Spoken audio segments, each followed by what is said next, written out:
Oke, baik. Rekan-rekan, saya izin untuk share screen sekali lagi untuk materi kita. Kita akan lanjut. Oke, baik ya. Saya coba share screen lagi. Tadi sudah ditutup dengan 4F ya. Kita tadi teman-teman sudah melihat juga bagaimana 4F itu bisa memandu kita dalam melakukan debriefing. Nah, tadi kalau berbicara tentang feeling, boleh diganti dengan kasih skor deh 1 sampai 5 kayak bagaimana. Finding adalah sesuatu yang wah, dari aktivitas yang kita lakukan jangan sampai begini loh. Maksudnya tadi kan kita bilang fun, lalu kemudian kita bilang fast and then meaningful. Jadi harapannya memang punya satu meaning atau apa yang bisa saya bawa ya, apa yang bisa saya temukan ya dari permainan ini. Entah itu dari rangkaian acaranya yang teman-teman bisa lakukan juga untuk kegiatannya masing-masing sendiri bahkan di rumah, bahkan di tempat kerja dan sebagainya. Apa yang bisa saya finding ya? Oh, ternyata begini begini begini. Kalau mau yang lebih tajam lagi, biasanya finding ini terkait dengan value. Maka rekan-rekan boleh juga untuk bisa mengkaitkan dengan value. Value apa sih yang didapat? Kalau value terlalu tinggi juga, apa yang paling penting untuk dilakukan? Apa yang paling penting untuk dilakukan supaya kita bisa dapat skor setinggi-tingginya? Satu ya. Jadi biasanya saya tanyanya seperti itu. Apa yang paling penting, apa yang terpenting yang kita harus lakukan supaya dapat skor setinggi-tingginya? Nomor satu. Yang kedua, apa yang paling penting, apa yang terpenting supaya kita bisa enjoy the process. Nah, biasanya di situ langsung biasanya ada input-inputnya. Silakan kalau ada yang mau jawab di kolom chat gitu ya, apa yang paling penting supaya kita bisa dapat nilai setinggi-tingginya. Apa yang paling penting supaya kita bisa enjoy the process, boleh ditulis di kolom chat juga boleh, atau mau resen juga boleh, nggak apa-apa, nggak masalah. Silakan tuliskan aja di kolom chat juga boleh gitu ya. Oke, saya sudah lihat nih, katanya antusias partisipasi. Betul banget ya, Pak Ukin ya. Apa yang paling penting adalah antusias dan partisipasi. Ini contoh dari Pak Ukin gitu ya. Atau dari Bu Leni bilang ada teamwork gitu ya. Oke. Jangan pemalu, semangat, antusias, berani coba. Lalu kemudian yang keempat, enjoy the training ya. Oke, saya tutup dalam waktu 5 detik. 5, 4, 3, 2, 1. Wah, terima kasih. Wow, langsung ya ini the power of kepepet. Emang biasanya begitu. Kalau dihitung biasanya jadinya lebih cepat ya. Ada menikmati proses, proaktif, fokus, pede aja lagi. Lalu kemudian ditutup dengan Pak Ari. Nggak gaptek nih ya. Kalau gaptek susah juga. Nah, thank you. Jadi ternyata dari permainan yang sederhana banyak banget value-nya ya. Jadi kalau dikaitkan dengan value organisasi, value komunitas, jangan-jangan bisa loh kita dengan bermain-main ini kita bisa gali, bisa finding ya, bisa finding. Lalu kemudian future-nya tadi pasti akan mengikuti. So apa yang kita hanya untuk lakukan untuk bisa jadi lebih baik lagi. Oke, terima kasih Pak Hari kalau mau live, terima kasih.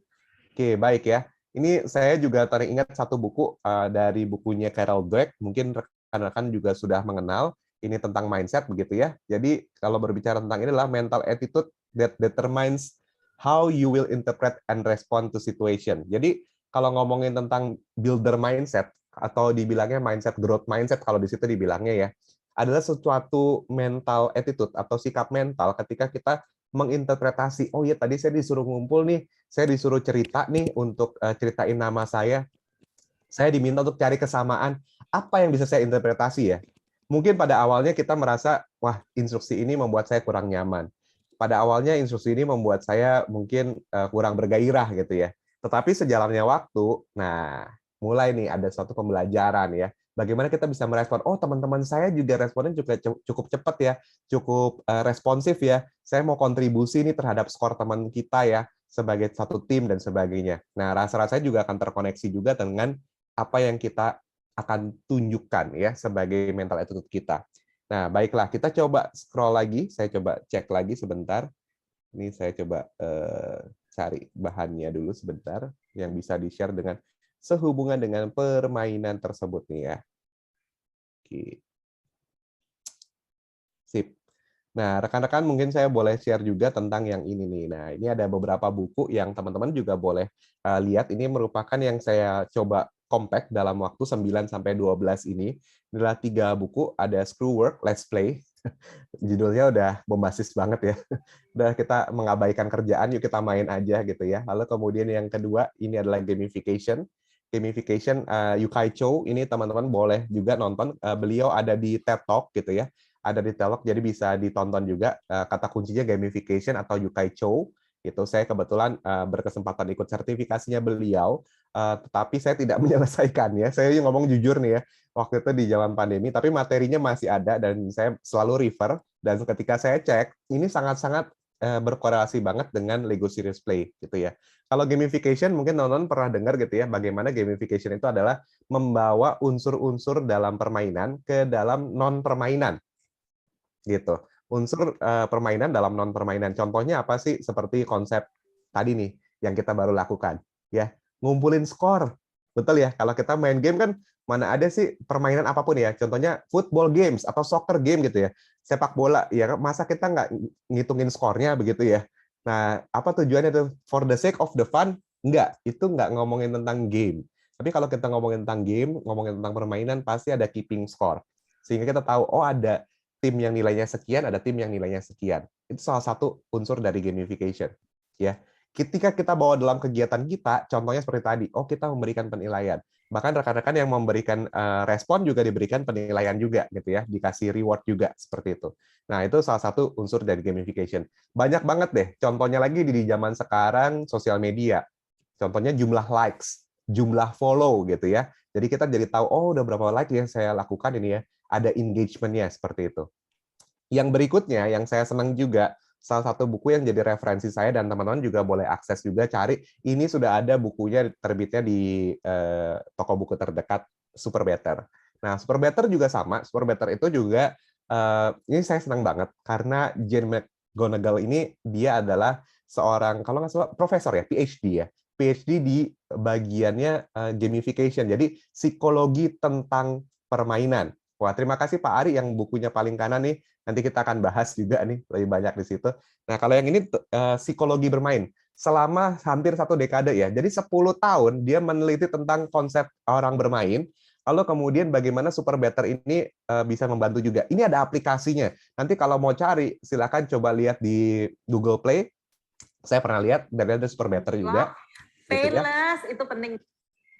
Oke, ada suara yang bocor. Boleh mohon izin di mute sebentar. Oke, baik ya. Nah, ini ada Super Better Rules, lalu kemudian di sebelah kanannya tuh ada Psychological Strength ya. Jadi ada Challenge Yourself, Challenge Mindset. Bener ya? Kayak tadi, kalau kita mau coba men-challenge diri kita sendiri, ya kita akan bisa challenge mindset-nya. Nah, Collect and Active Power Ups, kita ngomongin tentang emotional control, kita sejauh mana sih kita bisa dapat power up-nya.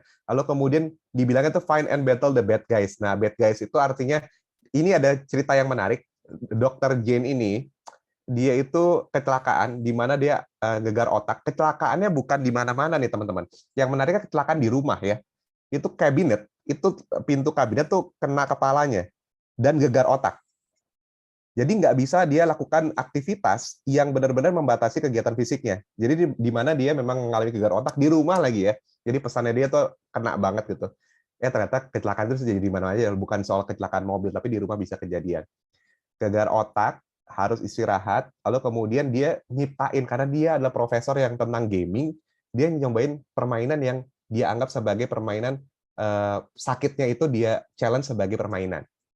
Salah satunya adalah tadi tuh, find and battle the bad guys. Kalau saya lagi sakit, saya mesti ngapain ya? Nah, ketika dia lagi nemuin rasa sakit, terus dia umpamakan, oh ini aku lagi ada sakit, gimana ngelawannya ya? Aku mesti lakukan kegiatan yang menyenangkan.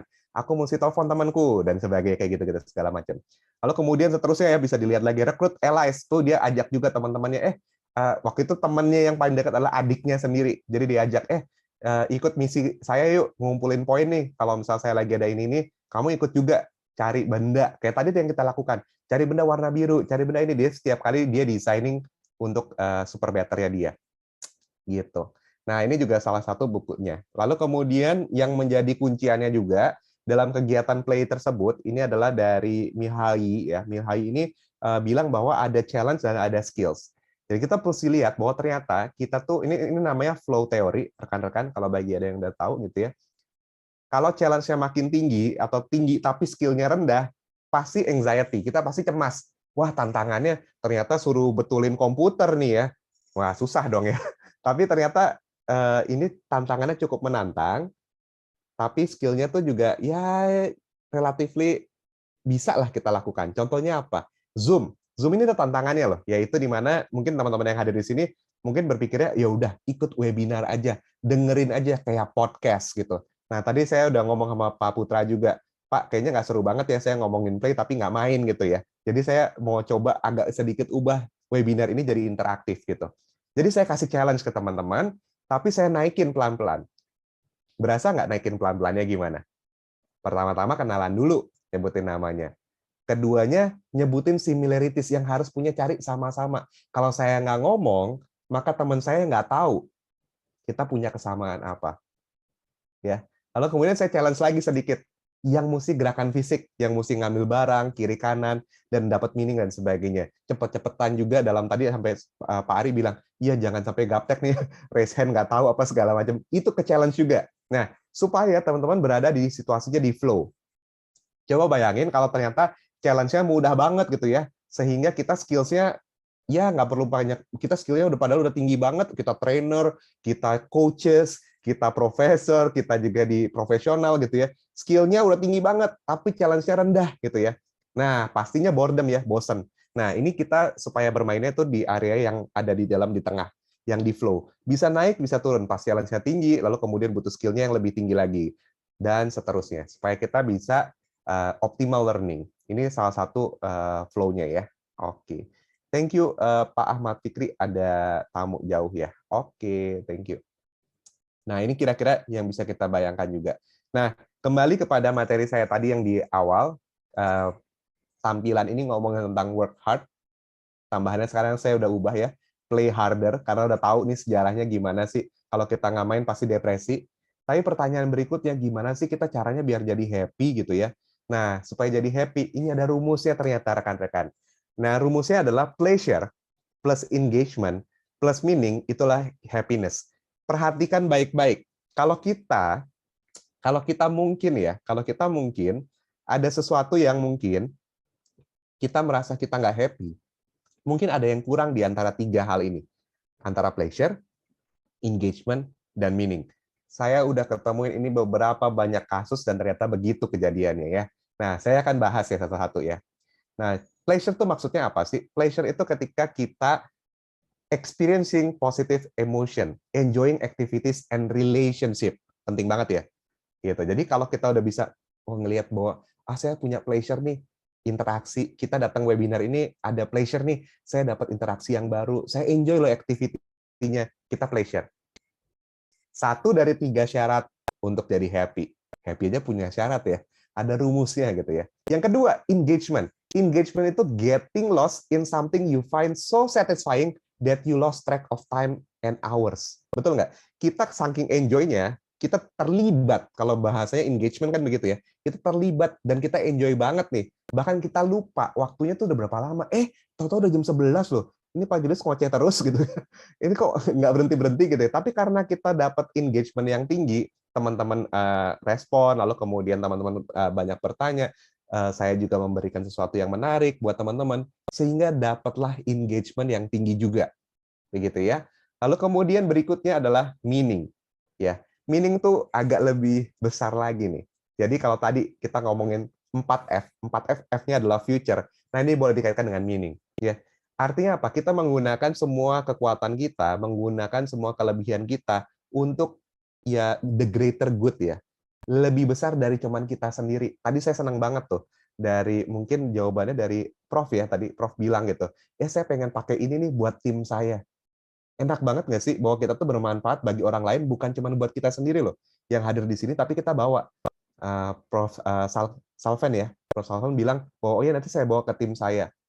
Ada lagi yang oh ya nanti saya pengetahuan ini saya bisa share juga ke komunitas saya bisa share ke perusahaan kita dan seterusnya.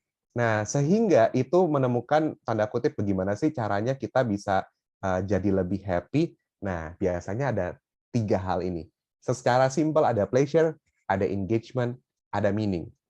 Andai kata salah satu di antaranya menjadi tiada atau katakanlah kurang, mungkin juga akan mengurangi happiness kita. Ya, satu tambah satu kan jadinya tiga. Mungkin satu tambah satu ya jadinya cuma dua. Mungkin cuma satu, jadinya cuma satu. Nah ini rumus yang sederhana banget. Saya suka dengan rumus ini karena rumus ini bisa mencakup segala pertanyaan tentang bagaimana kita jadi happy ya. Apalagi happy itu dalam bekerja dan bagaimana kita ngomongin tentang bermain juga gitu. Nah, menyenangkan sekali ketika kita udah tahu ya. Oke, sip. Passion dan karir jadi satu, enjoy hasilnya. Wah, iya bener banget ya. Nah, kalau teman-teman di bagiannya adalah di bagian HR atau human capital, pasti nyari-nyari ya, ngomongin tentang engagement gitu, employee engagement dan sebagainya. Gimana sih tim saya bisa engage? Nah, cari sesuatu nih yang kita bisa lost track of time and juga hours gitu. Nah, cari bagaimana bisa menimbulkan tadi ada passion-nya masuk ke situ juga dong, karena kita udah passion nih kita ngerjain dan nggak berasa banget untuk melakukan aktivitasnya. Contohnya lagi kayak tadi ada yang bilang, wah kita tuh sama-sama suka training gratisan gitu ya, jadi pasti akan ngumpul bareng-bareng gitu ya. Jadi pasti akan engage karena suka gitu ya. Pasti akan wah sampai jam 12 iya nih ilmunya mahal nih. Yuk kita ikut yuk datang gitu. Lalu kemudian yang berikut tadi pleasure. Kalau nggak enjoy the activity, kalau nggak enjoy the relationship, ya pasti pleasure kita berkurang. So tadi teman-teman ada yang bilang, ya enjoy the process deh gitu dan sebagainya. Menurut saya masuk akal banget. Dan ketika ngomongin meaning, yuk kita bawa segala sesuatu ini pasti ada yang jauh lebih besar daripada kita. Jangan cuma ngupleknya di kita melulu gitu ya. Meaning itu bukan cuma buat diri kita tapi bisa bermanfaat, berkontribusi. Gitu. Katanya orang tuh hidup tuh bukan hanya soal durasi, tapi soal kontribusi. Iya kan? Buat apa lama-lama? Lah kan saya juga sama. Ini bukan soal durasi nih teman-teman. Kalau ngomongin tentang sharing seperti ini, 9 sampai 12 durasinya begitu enggak, tapi bagaimana saya bisa kontribusi pengetahuan saya kepada rekan-rekan sekalian. So, yuk kita lanjut yuk. Kita ngomongin tentang find your moment dulu nih. Mohon izin, ini skripnya masih pakai bahasa Inggris, belum saya terjemahkan, tapi harusnya bahasanya cukup mudah untuk diikuti ya. Kita coba mengingat-ingat kira-kira ada nggak sih momen-momen yang kira-kira kita punya natural strength kita untuk saling bantu orang lain. Karena momen itu salah satu hal yang terpenting untuk bisa kita ketemuin 3 hal ini. Pleasure, engagement, sama meaning. Makanya kita cari nih momennya apa. Ini tips dari saya, ini sekedar tips ya. Gitu. Lalu kemudian coba yuk kita cari selama ini kira-kira ada nggak sih di waktu-waktu terdekat ini yang pekerjaan kita, di karir kita, yang ada great moment-nya gitu ya. Sesuatu yang kita tahu, kita tuh oke banget nih, keren banget ngerjainnya, kita tuh seneng banget, dan kita dapat positive impact. Catatan dari saya, silahkan cari, lalu kemudian coba nih, lagi ngapain sih waktu itu? Lagi apa sih waktu itu? Siapa sih yang kita bantu? Lalu kemudian kenapa itu banget enjoyable buat kita? Gitu. Nah, ketika udah ketemu itu, jadi momen itu bisa kita ulang, kita bisa recreate lagi. Twist-nya begini, rasa-rasanya momen itu bukan lagi pas lagi momen bekerja, tanda kutip, quote unquote. Ini momen ketika teman-teman lagi main. Contohnya apa? Oh, saya lagi ngutak-ngatik data nih, lagi analisis data. Dapat, keren banget nih. Aku dapat analisanya tepat apa segala macam dan sebagainya. Dan karena saya main dengan datanya. Saya lagi ketemu orang nih karena tugas saya sebagai sales, saya lagi bermain ya, interaksi dan sebagainya sehingga wah ini oke banget dan orangnya jadinya deal, jadinya closing dan sebagainya. Lagi main, bukan lagi kerja. Kalau kerja biasanya terkait sama apa? Sama tugas, tanggung jawab, kebiasaan, lalu kemudian kita punya job desk, KPI ya kan.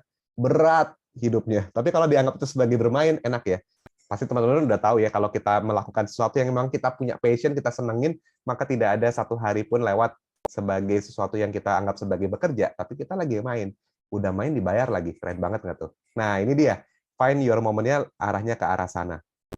Dan gini, kalau ngomongin tentang seberapa sering sih kita ketemukan magic moment dalam pekerjaan kita, nah kita coba lihat nih kira-kira sesering apa sih kita lakukan itu? Apakah seminggu sekali, sebulan sekali, setahun sekali, atau satu dekade sekali? Kalau satu dekade sekali, berarti rumusnya udah jelas ya, kurang main, gitu, kurang main, intinya kurang main gitu ya. Dan kalau ngomongin tentang gamification panjang banget gitu ya, bahwa tapi saya mau cobain dari sini ya. Saya mau mengarahkan dari from worker to player. Ini mindset dulu yang akan kita gali gitu ya, from worker to player. Yang pertama, player itu put creativity, fun, and fulfillment pertama-tama adalah itu yang jadi prioritas mereka. Harus sesuatu yang kreatif, sesuatu yang fun juga, sesuatu yang punya meaning buat mereka. Saya ambil contoh ini kenapa sih gambarannya saya kasih gambar teman-teman para atlet ini karena ini players ya.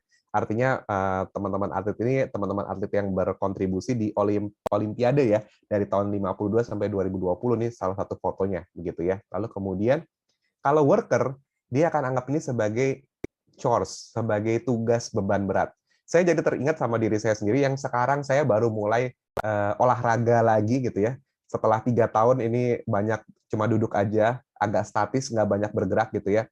Ya kalau saya anggap olahraga itu sebagai beban, apalagi sebagai hukuman ya. Aduh, gemuk nih, aduh, nih kolesterol nih, aduh, nih diabetes nih gitu dan sebagainya. Dan itu jadi, aduh, harus olahraga ya, harus jalan ya, harus gym ya, harus gerak badan ya.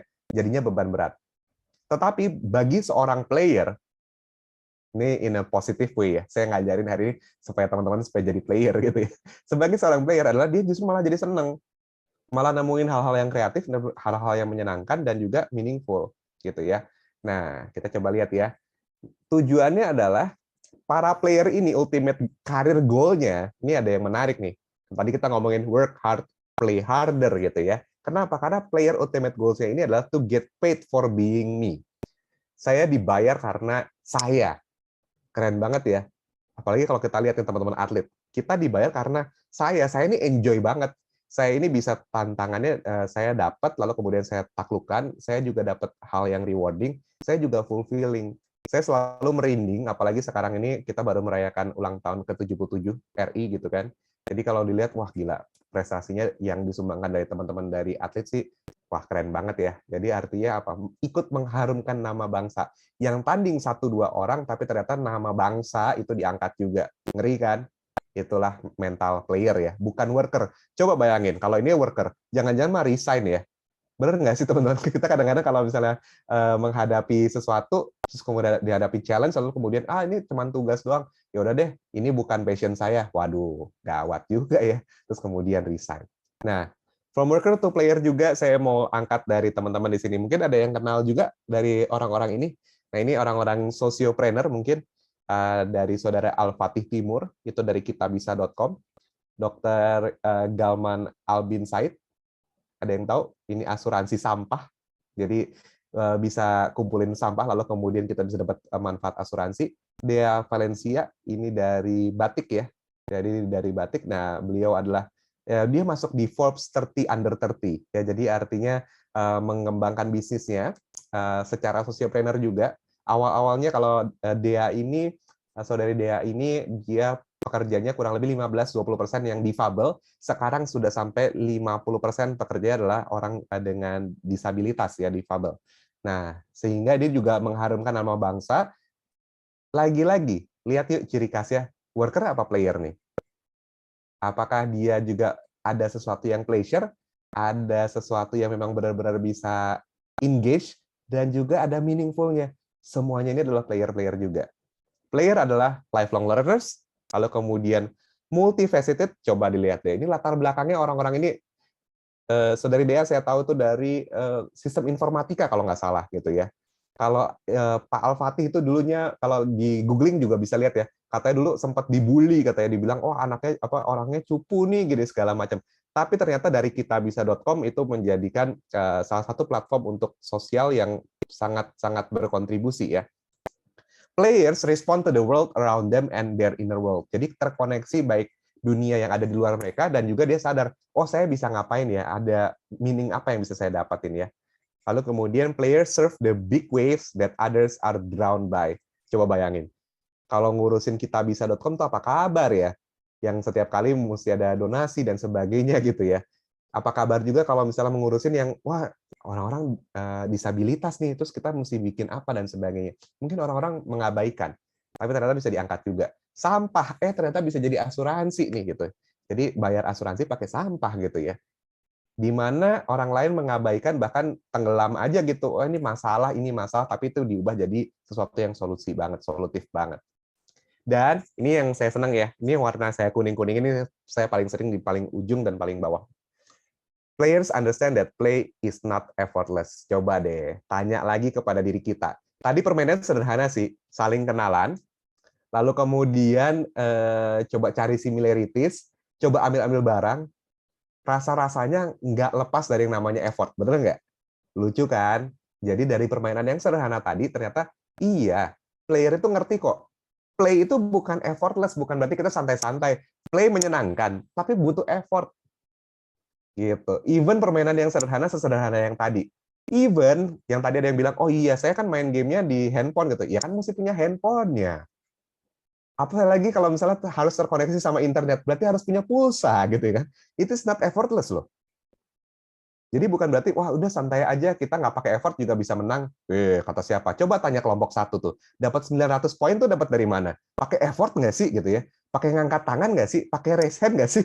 Pakai foto nggak sih? Dan biasanya kita bisa nge-track nih. Karena saya senang banget kalau ngomongin tentang play, itu biasanya kita bisa lihat kompetensinya. Bukan lagi ngomongin tentang potensi.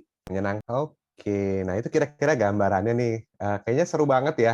Tapi bagi kita yang nonton gitu ya, bagi kita yang nonton, maka slide yang kedua nih yang saya akan tampilkan adalah kayak gini ya. Kalau bagi orang-orang yang lihat, wah kalau gini adalah orang-orang dewasa aja lagi main Lego. Tadi ke teman-teman kayaknya orang-orang ngapain sih main Lego gitu kan? Apakah itu for the sake of fun aja? Tapi saya mau kasih sharing juga nih. Salah satu di klien saya, ketika kita ngomongin bermain Lego, kemarin itu kita ngomongin tentang budgeting juga. Jadi ngomongin budget selama 1 tahun, apa yang mau dilakukan satu divisi untuk budgetingnya itu dengan menggunakan Lego. Ada lagi yang kick off meeting ya. Kick off meeting artinya rencananya selama setahun ke depan ini kita mau melakukan apa. Klien saya satu lagi di oil and gas gitu ya. Kita bicara ada 3 bisnis gitu ya, 3 bisnis. Bisnisnya yang pertama adalah fuel, yang kedua adalah workshop, ganti oli dan sebagainya. Satu lagi adalah dengan minimarket gitu ya. Dan gimana strategi ketiganya ini masing-masing. Jadi kalau nanti siapa tahu ada yang notice ya, kalau misalnya ternyata ngisi bensin dapat mobil Ferrari gitu ya, ngisi bensin dapat kopi gratis atau beli kopi dapat roti gitu ya. Lalu kemudian isi apa namanya? Ganti oli lalu kemudian dapat free sesuatu. Nah, ternyata itu bisa kita diskusikan, kita bisa brainstorm bareng-bareng. Dari luar orang yang ngeliatin kayaknya ih cuma main-main doang gitu ya. Tapi ternyata main-main ini bisa sampai ke level-level yang bisnis gitu, level yang bagaimana masuk ke dunia bisnis gitu. Oke, sip ya. Oke, ini menyenangkan banget nih dari Ibu Laksmi Indira ya, betul ya. Saya lebih sering mendengar teknik outside the box atau think outside the box, tapi kita disuruh kreatif inovatif. Tapi judul webinar ini thinking inside the box. Menarik ya, berpikir dalam batasan-batasan tertentu ya. Nah, teorinya begini, bahwa ternyata tadi kalau yang ngomongin yang tadi adalah saya akan relate banget setelah ini. Saya akan relate banget tentang secara ini, ya. Bu, silakan feel free untuk lanjutkan ya. Yang pertama kayak gini, kalau kita lagi meeting, bentuknya seperti ini, betul ya? Dan responnya apa yang bisa dilakukan oleh teman-teman? Boleh deh diketik di kolom chat juga. Ini kira-kira apa yang terjadi di waktu meeting seperti ini, ya? Waktu meeting seperti ini, kira-kira apa yang dilakukan nih dari orang-orang ini? Mungkin cuma satu orang aja yang menyampaikan materi, seperti mungkin kelas webinar biasanya atau kelas training pada biasanya, trainernya di depan, itu menjadi sumber informasi, betul ya? Tetapi, apa yang berbeda adalah ketika kita taruh permainan. Nah, dibilangnya adalah leaning in atau 100-100 meeting. Kenapa sih 100-100 meeting? Coba lihat. Apa yang berbeda dari dua gambar ini? Coba, kalau ngomongin tentang happiness tadi ya, 3. Ada pleasure-nya, ada engagement-nya, ada meaning-nya. Masuk nggak? Iya, karena mereka semua ini lagi ngomongin tentang, yuk kita coba yuk pleasure yuk, interaksi yuk, tempelin legonya satu sama lain, bantu satu sama lain untuk bikin bangunannya. Yang kedua, masuk dong engagement-nya. Tanpa sadar 15 menit, 1 jam, 2 jam, workshop saya biasanya 4 jam, nggak berasa. Nggak berasa. Padahal ngomonginnya kayak tadi, ngomonginnya tentang bagaimana rapat koordinasi, rakor, lalu kemudian ngomongin tentang budgeting, ngomongin tentang bagaimana produk apa yang mau kita luncurkan, gitu. 4 jam nggak berasa. Dan yang berikutnya meaningful. Setelah ini, wah beres nih ternyata. Kenapa? Kadang-kadang yang terjadi kan bentuknya seperti ini ya, rekan-rekan Bapak Ibu sekalian. 80% pengetahuan itu ada di orang A. Whether itu adalah pengetahuannya benar, salah, tepat atau enggak gitu ya dan sebagainya. Semuanya kontribusinya 1%, 2%, 1%, 2%, bahkan ada yang 0%. Dia sampai nengok ke belakang. Ini bentuk legonya nengok ke belakang ya. Jadi akhirnya dia nggak ngikutin meetingnya gitu ya. Dia mungkin main handphone sendiri dan sebagainya. Nah, intinya apa? Begitu kita ngomongin tentang hal ini, kita ngomongin tentang bagaimana, thinking outside the box yuk. Coba orang-orang ini suruh thinking outside the box, tapi fasilitasnya atau metodenya itu tidak memfasilitasi berpikir mereka. Thinking inside the box maksudnya apa sih? Nah, kita coba lihat ya. Nah, apa sih Lego Serious Play itu? Lego Serious Play adalah bentuk yang memang sudah punya penelitian yang cukup panjang dari bisnis, OD, psychology, dan juga learning, yang akhirnya itu adalah ngomongin tentang memfasilitasi teknik berpikir.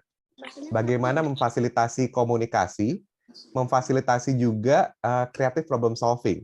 Nah, problem solving yang dimaksudkan seperti apa? Problem solvingnya memang kita berangkat dari diri kita sendiri, yang mungkin kita tanda kutip, saya nggak sadar ya bahwa ternyata saya tahu seperti ini. Saya coba balik lagi kepada aktivitas yang sebelum-sebelumnya.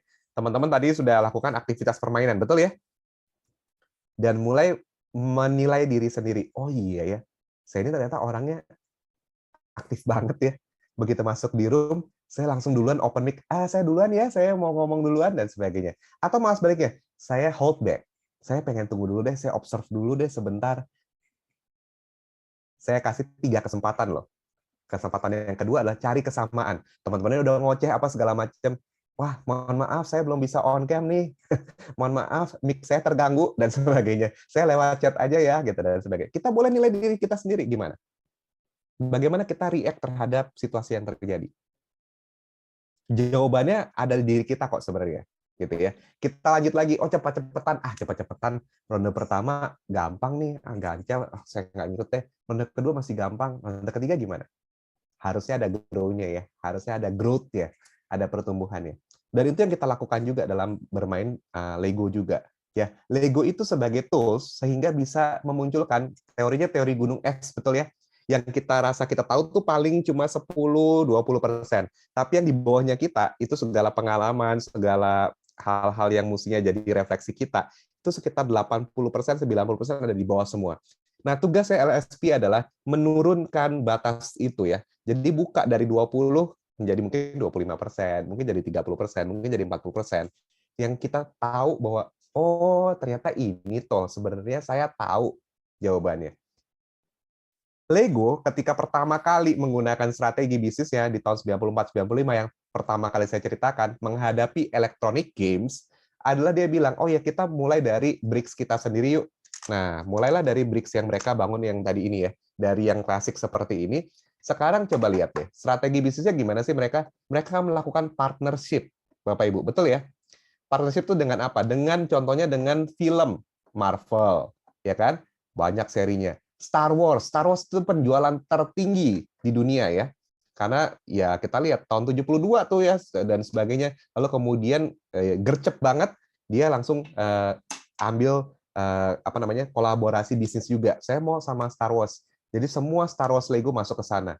Sekarang zaman emansipasi, tahu nggak sekarang bentuk Lego itu nggak cuma begini aja, makin banyak bentuk yang lucu-lucu, termasuk dari warnanya. Termasuk dari warnanya.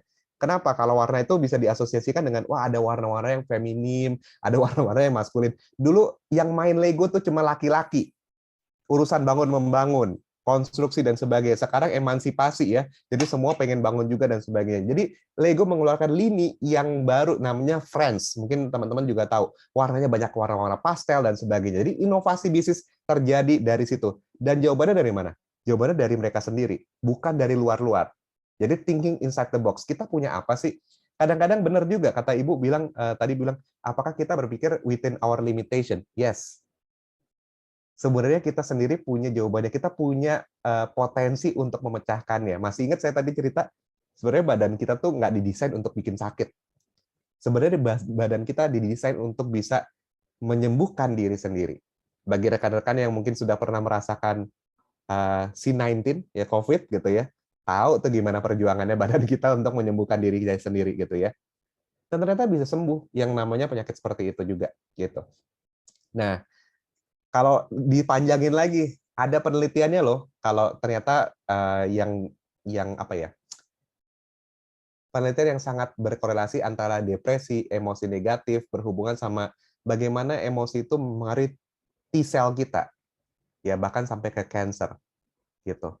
Nah, ternyata ada hubungannya banget. Jadi gimana dong? Ya ini, memang kembali lagi pada diri kita sendiri. Bukan berarti jadinya naif, bukan jadinya malah jadi wah overconfidence bahwa oh ya hanya kita yang bisa menyelesaikannya. Tapi saya akan kasih tahu contohnya deh dari permainan yang akan kita lakukan. Mungkin saya boleh langsung praktek aja nih, langsung sama Pak Putra gitu. Tapi sebelum itu kita mau praktek dulu sama teman-teman boleh ya? Tapi saya mau praktek dulu sama teman-teman. Sebelum Pak Putra biar siapin Legonya dulu sebentar. Saya pengen rangkum dulu nih, kita mulai dari play. Play itu apa aja sih? Nah, play itu adalah limited structured voluntary activity yang melibatkan imagination. Ingat di sini imagination bukan fantasi ya. Jadi syaratnya dari play itu biasanya ada 4. Ada physical, ada mental, emotional, dan juga sosial. Ini 4 hal ini yang selalu kita lihat harusnya punya dalam satu permainan. Iya, saya mainnya online, Pak. Tapi pegang handphone nggak? Pegang stick games-nya nggak? Fisikalnya ada nggak? Tadi kan di bawah-bawah ada tuh, bawa stick games-nya. Mental, makai mikir nggak sih? Iya dong, kan tadi apalagi ditanyain tuh, bagaimana ini berhubungan dengan diri Anda? Mikir gitu. Ada emosional nggak? Ada, bahkan dia bawa tadi Bu Rifa gitu ya. Wah, ini saya dulu senang main Belanwir pada zaman waktu masih kecil tuh saya kalau misalnya banyak kan laki-laki yang main ini, saya cewek tapi main ini keselnya Bu Rifa justru malah jadi fuel ya supaya dia bisa bangun komunitas. Sosial, kalau mainnya rame-rame kayak tadi, wah mainnya seru, wah thank you ya, coba lihat di scroll dia ke atas. Wah, hore kelompok 1, hore kelompok 2 gitu. Semua contribute terhadap hal ini. That's play. Itu maksudnya di play ya. Yang berikutnya lagi, konsepnya dari play juga, kita coba nih. Silakan Bapak Ibu boleh memejamkan mata, boleh ambil waktu memejamkan mata sebentar aja, dompet nggak usah dipegangin ya, walaupun saya punya hipnoterapi, bukan berarti nanti akan ada hipnosis online. Ya. Nah, pejamkan mata dan bayangkan apel. Pejamkan mata dan bayangkan apel. Pejamkan mata dan bayangkan apel, bayangkan apel. Oke, udah cukup buka matanya. Silakan. Nah, sekarang saya mau tanya, saya mau tes dulu. Siapa di sini Bapak Ibu yang mungkin ketika memejamkan mata, lalu kemudian saya minta untuk bayangkan apel, membayangkan tulisan APEL. Ada nggak? Atau lebih keren lagi ya, APPLE. Ya karena International School kali ya zaman sekarang ya. Ada? Boleh? Kalau yang ada nanti hubungi nomor di bawah ini ya, kita konseling ya. Karena sistem kerja otak, coba bayanginnya apa? Silakan boleh ketik kalau kalau nggak bayangin tulisan, kalau gitu bayanginnya apa? Silakan ketik ya. Oke, sip, silakan. Bayangin apa nih? Ada yang bayangin kata Pak Ari, bayangin apel warna merah, bayanginnya laptop. Waduh, keren ya. Ada apel yang udah digigit, ada yang bayangin makan apel, ada yang crunchy, bahkan sampai kerasa ya, segar, manis, asam dikit. Waduh, sampai kerasa ya kan? Apel Malang, apel warna merah. Sip, thank you. Berarti secara kerja otak kita ada nomor 1. Nomor 1 membayangkan tentang bentuknya. Bentuknya tuh ada bentuknya, bentuk buah apel. Ada lagi bentuknya buah apel satu keranjang. Ada lagi Pak Putra bayanginnya laptop, ya kan? Ada lagi apapun bentuknya ya, bentuknya gitu ya. Yang kedua adalah ngomongin tentang warna, betul ya? Ngomongin tentang warna juga ya. Warna dari apelnya tersebut ya. Ada yang warnanya merah, ada mungkin ada yang merahnya, ada gradasinya juga, bisa jadi ya, ada merah, ada kuning, ada hijau dan sebagainya. Pertanyaan saya yang kedua adalah, ada nggak yang mungkin bayangin pas bayangin Apple, kecuali logonya Apple atau laptopnya Apple ya, laptopnya Apple ya, itu hitam putih atau monokrom. Kalau ada, silakan nanti hubungi nomor di bawah ini. Kenapa? Karena itu berhubungan sama emosi ya. Kepekaan kita ketika kita membayangkan sesuatu, ada kepekaan terhadap emosi. Mungkin aja hari ini lagi kepikiran berat, atau mungkin ada pemikiran-pemikiran lain pas lagi ikut webinar, tapi mikirin kerjaan, mikirin gajian, mikirin bisnis dan sebagainya. Jadi akhirnya kepikiran cicilan ya kan. Nah, siapa tahu ada yang mikir begitu. Jadi mungkin ada emosi yang mungkin kurang terkoneksi dengan apa yang kita bayangkan. Menariknya adalah kalau kita menggunakan item atau menggunakan alat bantu yang memang ramah buat otak kita. Apa sih yang ramah buat otak kita? Tadi yang pertama. Saya yakin teman-teman 90% itu kita tidak akan membayangkan tentang tulisan. Sehingga kalau saya tanya, lebih banyak mana sih kalau di dokumen-dokumen dalam pekerjaan kita tuh isinya tulisan atau gambar? Nah, kenapa bikin mumet? Kenapa habis kerja terus jadi pusing? Karena ngelihat kebanyakan tulisan daripada gambar, daripada warna. Artinya apa? Nggak ramah buat otak. Ya. Yang kedua tadi, kalau ngomongin tentang warna, wah kalau ada bentuknya tapi nggak ada warnanya nih, wah nggak bisa kita, atau otak kita tuh nggak ramah ya, nggak ramah, nggak brain friendly bahasanya begitu. Nggak ramah buat otak kita. Dan ya fakta yang menarik ya, wah keren banget Pak Ari ya bikin banyak gambar dan warna. Fakta yang menarik adalah kita bisa sih explore dengan yang lain-lain. Contohnya beberapa dekade, mungkin 1-2 dekade yang silam mungkin booming, yaitu misalnya mind mapping. Betul nggak Bapak Ibu ya? Mind mapping itu konsepnya mulai dari tengah. Ini lagi saya tanya ya, nanti boleh di-review lagi ya. Tadi bayangin apel, apelnya di tengah, di pojok kiri, kanan, kanan bawah, kiri bawah, atau di tengah. Kalau yang nggak di tengah, nanti hubungi nomor saya di bawah ini ya. Kita nggak center otaknya ya. Nah, nanti artinya apa? Otak kita pasti ngomongin tentang center. Jadi ketika ngomongin tentang mind mapping, selalu mulainya di tengah. Lalu kemudian kita kasih gambar, kita kasih apa namanya alur, sulur, batang, cabang dan sebagainya supaya kita benar-benar yang nyaman buat otak. Tahu nggak item apa yang paling cocok? Yang punya warna, punya bentuk, dan ketika lagi main itu posisinya di tengah. Ya, jawabannya Lego. Paling gampang.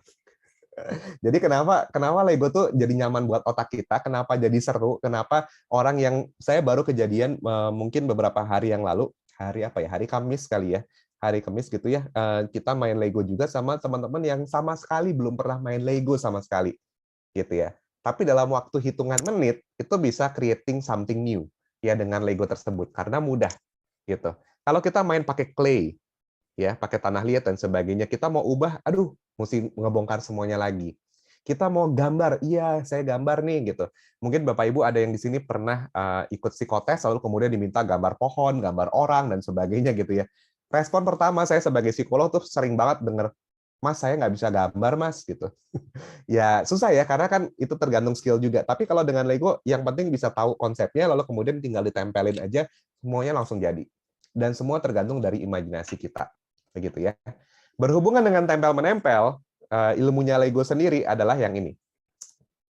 Ternyata kalau kita petakan dari fungsi otak kita, nah otak kita itu mengenal tentang ilmu yang namanya hand knowledge. Hand knowledge itu apa sih? Ketika kita berusaha untuk building, ketika kita berusaha untuk membangun sesuatu dengan tangan kita sendiri, kita sebenarnya lagi engage 80% otak kita. Contohnya apa? Coba kita lihat, apa aktivitas yang kita lakukan dengan tangan kita selama webinar ini? Ada yang sambil iseng, ya kan, nyatet. Ada yang sambil iseng mungkin buka WA, ya kan? Ada yang sambil iseng mungkin garuk-garuk dan sebagainya. Natural banget. Karena tangan kita ini kalau lagi idle, dia akan cari bagaimana caranya. Ini kalau lagi idle ya, lagi nganggur, dia bagaimana caranya untuk mengenal dunia di sekitar kita.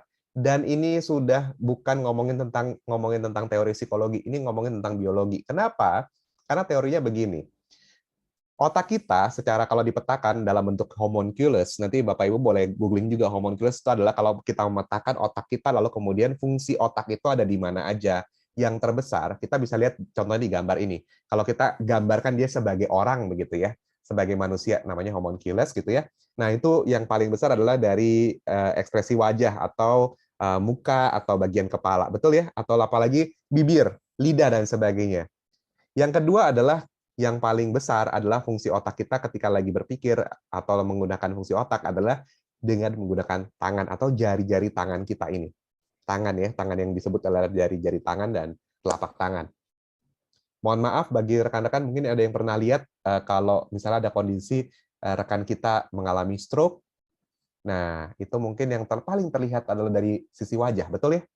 Yang kedua dari tangan, biasanya susah untuk menggenggam ataupun susah untuk melepaskan. Begitu. Nah, apa hubungannya dengan itu? Maka kalau kita ngomong bahwa, oh iya nih, secara natural gimana sih? Adik bayi aja kalau dikasih jari, lalu kemudian dia bisa genggam. Anak-anak juga sama ya, ini pengalaman pribadi saya lihat adik saya sendiri gitu ya, saking serunya explore, nah itu kacang hijau itu masuk ke kuping dan tumbuh. Itu kejadian nyata, beneran. Ya, kacang hijau karena dia iseng-iseng ini gimana sih? Ini kacang tapi lucu, bisa masukin kemana ya? Kadang-kadang kan makan apa segala macam, betul nggak? Karena itu tangan kita ya mengenal dunia kita. Masuk ke kuping lah dan tubuh. Ya. Yang berikutnya lagi kalau dikoleksikan sama Lego, Iya, Lego tuh nggak mungkin kita nontonin Legonya terus kemudian Legonya kebangun sendiri. Emang telekinesis gitu kan? Nggak mungkin. Mesti ada gerakan tangan untuk nyusun. Oh, ini warna kuning saya taruh di atas warna merah sebelah yang warna hijau. Otonomis banget ya. Harus punya gerakan sendiri, otonomi, lalu kemudian pilih dan juga susun seperti itu. Nah, maka nyambung banget gitu ya. Bahkan semua pekerjaan kita sekarang kita lakukan. Saya boleh review lagi. Kalau zaman dulu manusia itu berburu, bercocok tanam. Sekarang era teknologi, main handphone ya kan. Ada tadi yang menulis mengetik begitu ya. Main handphone, main juga laptop. Sekarang apalagi digital ya. Kadang-kadang layarnya tuh ada 3. Saya pernah lihat ya. Ada laptop dibuka, ada apa namanya iPad dibuka gitu ya, atau tablet dibuka, ada handphone dibuka juga. Ketikannya panjang banget dan dia bisa kiri kanan kiri kanan kiri kanan, 2 layar. Ada lagi yang dua meeting sekaligus loh Bapak Ibu ya. 3 meeting sekaligus, 3 layar. Saya sambil gini ya. Mas saya sambil ini ya. saya sambil ngerjain ini ya. Tangan kita ngerjain cepet banget. Yang paling gila tentunya kita udah lihat sendiri ya. Sambil nyetir, sambil mainan gadget. Ayo, siapa yang masih kayak gitu? Ya, memang benar sih. Ini tangan kita dan otak kita adalah ciptaan Tuhan yang ya sempurna, saya rasa begitu ya. Sehingga kita bisa mengerjakan banyak hal dalam sekali waktu. Nah, artinya apa? Dari sini kita baru lihat bahwa ternyata bagaimana kita bisa explore tentang permasalahan ini dari sejauh mana diri kita menghadapinya juga. Tadi kan dibilang gini, thinking inside the box itu maksudnya apa sih? Tentang mindset, sejauh mana sih mental attitude kita? Nah, sejauh mana kita bisa menginterpretasinya? Contohnya kayak gini tadi, yang saya bilang teori gunung es. Mungkin kita tahu nih bentuknya kayak gini, tapi nggak tahu juga ya setelah saya utak-atik pakai tangan, tadi pakai hand knowledge, ternyata bisa bentuknya kayak gini. Pas tadi dilihat lagi bentuknya Pak Putra, dikasih lihat, oh itu kayak gitu Pak, bisa jadi kayak gitu. Ada lagi tadi yang bilang, bebek kok nggak ada kakinya, harusnya ada kakinya. Nah, bisa jadi bentuknya yang lain-lain. Jangan-jangan kita baru nyadar, hah, ya bentuk bebek masih ada kakinya ya? Gitu. Nah, sesuatu yang respon-respon yang kayak gitu ternyata benar banget tuh. LSP itu lowers the line. Akhirnya, oh iya ya saya nggak tahu tuh ternyata bisa bikin kayak gitu. Oh iya ya saya nggak tahu tuh bikin kayak gitu. Ini dari bebek ya. Nanti kita akan coba lihat lagi apa yang bisa kita lakukan. Nah, teori yang kedua itu adalah constructionism. Ini Seymour Papert ya.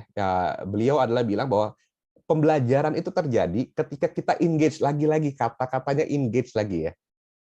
Constructing a product, something external to themselves. Jadi kita yang bangun, tapi di luar dari kita. Contohnya apa learning itu? Ketika gini, saya sering banget kalau di bahasanya teaching quantum learning adalah tentang note taking. Kalau ikut webinar kayak gini, nyatet nggak sih? Paling simpel kayak gitu ya. Kenapa? Karena kita kalau nggak mencatat sesuatu yang di luar dari diri kita, gitu ya, most likely kita akan cenderung menurunkan retensi belajar. Karena yang saya sharing sekarang di sini mungkin besok udah tinggal 50%, 2 hari lagi udah tinggal mungkin 20-30%, seminggu kemudian tinggal 2-10%. Gitu. Tapi kalau kita catetin, terus kemudian kita lihat catatannya lagi, oh iya, ternyata ini loh, maksudnya seperti ini. Nah, ini si Papert bilangnya begitu. Dan constructionism adalah ngomongin tentang bagaimana kita secara pribadi kita membuat nih konstruk teoris dan juga knowledge dalam pikiran kita. Contohnya seperti yang tadi, ya. Pas kita lihat dan kita bayangin yang kayak gini, ini gimana sih jadi bebek? Iya sih, kita bayangin mungkin cuma dapat satu kombinasi. Coba kalau saya tantang. Sederhana deh, tadi 5 kombinasi tapi pakai acara membayangkan doang, tanpa membangun. PR ya. PR loh. Kalau saya sih PR gitu ya. Oke deh kalau 5 bisa Pak. 10 kombinasi tapi cuma pakai bayangan doang. Kira-kira gimana? Antara 2 sih. Kalau saya sih antara 2. Antara benar-benar bisa membangun atau ya integritasnya gitu. Kadang-kadang, oh iya saya bisa Pak 10. Tapi pas lagi melakukannya belum tentu bisa loh. Gitu. Saya senang dengan ini karena konsepnya kompetensi bukan potensi. Nah, ketika kita berpikir dengan objek, nah kita mulai mengeluarkan apa yang namanya energi kreatif. Contohnya apa sih? Nah, contohnya kayak gini nih. Mungkin Bapak Ibu boleh nih ya untuk melakukan aktivitas yang tadi saya bilang constructionism tuh contoh nyatanya kayak gimana. Nah, contohnya kayak gini. Di sebelah kiri Bapak Ibu itu ada 2 bentuk ya. Ini adalah bentuk di mana kita susun bricks ya. Bricks itu seperti yang di sebelah kanan. Ada 3 bricks, kita susun seperti itu. Lalu kemudian kita putar ya ke arah yang lain. Nah, tantangannya buat teman-teman adalah silakan gambar dari arah yang lain, bukan dari atas maupun dari bawah ya, tapi dari arah yang lain. Kira-kira gambarnya seperti apa? Ya, ini tenang, kita simpan dulu aja. Karena saya tahu proses ngegambar itu ternyata susah. Betul nggak? Tapi kalau dikasih bricks ya, dikasih 3 yang seperti ini, saya kasih contoh deh, ya kan? Kasih contoh nih. 3 bricksnya seperti ini, terus kemudian kita susun serupa dengan itu. Nah, rasa-rasanya bisa lebih cepat. Saya udah nyobain ini berpuluh, mungkin beratus kali ya, kalau dengan model kayak gini ya. Nah, kalau diminta untuk menggambar ini daya bayang ruang. Balik lagi nih kepada rekan-rekan, kadang-kadang limitasinya adalah kepada, oh iya, saya nggak punya daya bayang ruang yang cukup kuat. Is it? Coba dikasih bendanya, terus kemudian disusun. Rasa-rasanya udah mulai kegambar. Karena sebenarnya manusia itu dalam dirinya tuh ada daya bayang ruang, tapi sejauh mana nih kita bisa melakukan seperti itu juga ya, bisa bayangin secara tepat. Contohnya paling gampang gimana sih? Kak Jule gitu ya. Nah, Kak Jule bisa lihat kayak gini. Yang modelnya kayak gini, satu dimensi, titik, ya, titik dan garis. Garis adalah kumpulan titik. Ya kan? Kalau tulisan bentuknya kayak gini, ramah nggak buat otak? Jelas nggak ramah buat otak ya. Yang berikutnya, kita berusaha untuk 2 dimensi. Oke, kalau kita ngomong tentang 2 dimensi, contohnya bikin denah rumah aja kayak gitu ya. 2 dimensi kayak gini. Oh ini Pak, Bu, ini denah rumahnya seperti ini. Bisa nggak? Ya mungkin kita udah mulai ngerasa dapat feel-nya sedikit lah, tapi masih hitam putih. Lalu kemudian kalau dikasih bentuknya seperti ini. Model 3 dimensi, constructionism. Ya bentuk rumahnya kayak gini.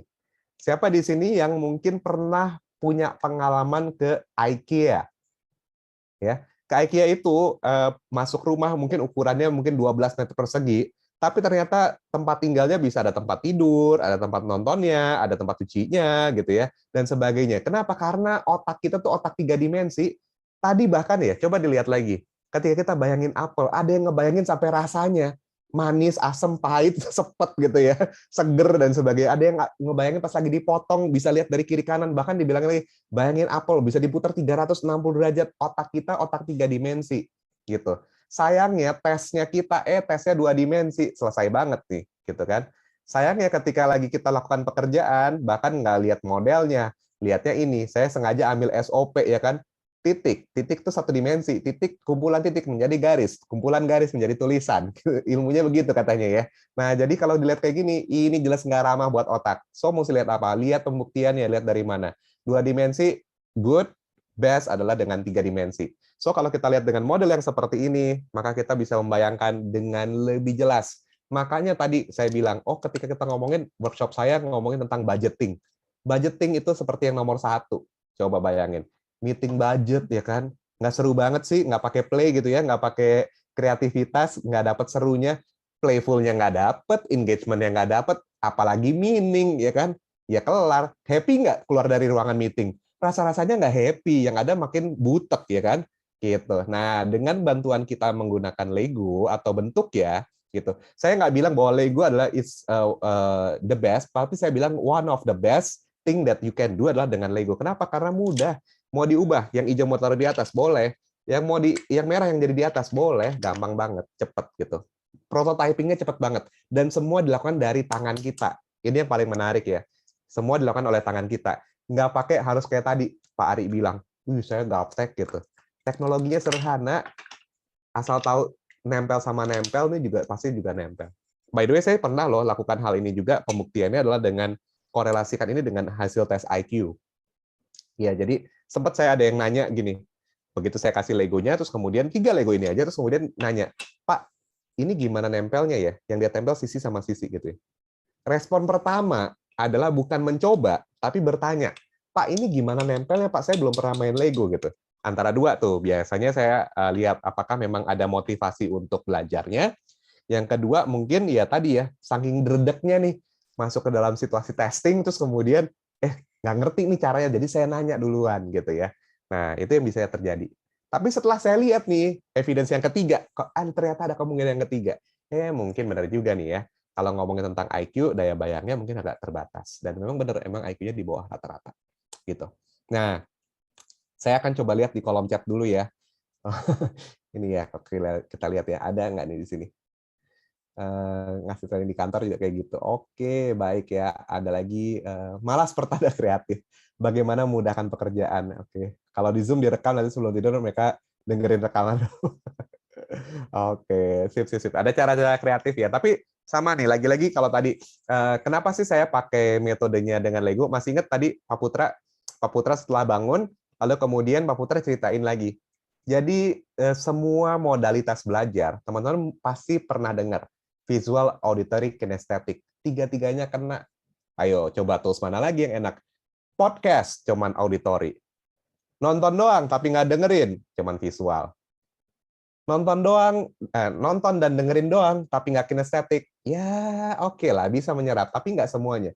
Coba kayak tadi, mungkin kalau misal ditanyakan lagi kepada Pak Putra, ketika ditanya, Pak Putra masih ingat nggak sih bebek pertama bikinnya kayak gimana? Bisa recreate loh. Dan secara teori itu bertahan selama 2 bulan. 2 bulan, 60 hari. Jadi enak banget nggak sih ketika kita bikin, contohnya kayak tadi ya, bikin rencana kerja, susun goal setting, bikin apa produk apa yang mau di launching, bertahan selama 2 bulan minimal. Values perusahaan, coba, apalagi zaman sekarang, saya banyak di banking, paling jelas atau paling sering adalah value-nya adalah integrity, misalnya kayak gitu. Integrity kayak gimana, belum pernah dilihat, dan segala macam. Ya kayak gini modelnya, kayak nomor 1, ya kan, integrity, gitu. Nggak pernah lihat, segala macam. Nah, makanya banyak fraud ya. Ada gambarnya nggak integrity? Nggak ada. Tapi kalau disuruh menggambarkan dan disuruh menceritakan, rasa-rasanya mudah untuk kita cerita dan bisa cerita juga. Contoh sederhananya adalah kayak gini. Saya pakai namanya metafora, gitu ya. Contohnya kayak gini.